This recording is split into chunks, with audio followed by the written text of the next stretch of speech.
Radio Antar Penduduk Indonesia Rapi Wilayah Kota Banda Aceh yang diketuai oleh Daniel Abdul Wahab Juliet Zulu 01 Alpha Delta Hotel melaksanakan aksi gotong royong membersihkan dan benahi Sekretariat Rapi Kota Banda Aceh di kawasan Penayong, pada Minggu tanggal 11 September 2022. Rapi Kota Banda Aceh terus berbenah dengan melakukan kegiatan-kegiatan bersama demi memajukan Rapi Kota Banda Aceh ke depannya. Kegiatan kali ini adalah gotong royong bersama-sama membersihkan sekretariat organisasi sebagai tempat berkumpul di setiap kegiatan.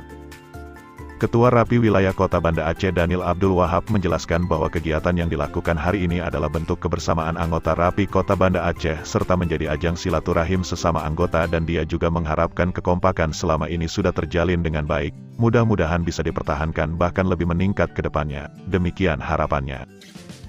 Pengurus Rapi Kota Banda Aceh mengucapkan terima kasih tak terhingga kepada anggota Rapi yang telah bersama-sama melaksanakan gotong royong membenahi sekretariat organisasi pada hari ini. Semoga kita terus bersinergi bersama-sama dalam memajukan organisasi Rapi Wilayah Kota Banda Aceh yang kita cintai bersama ini.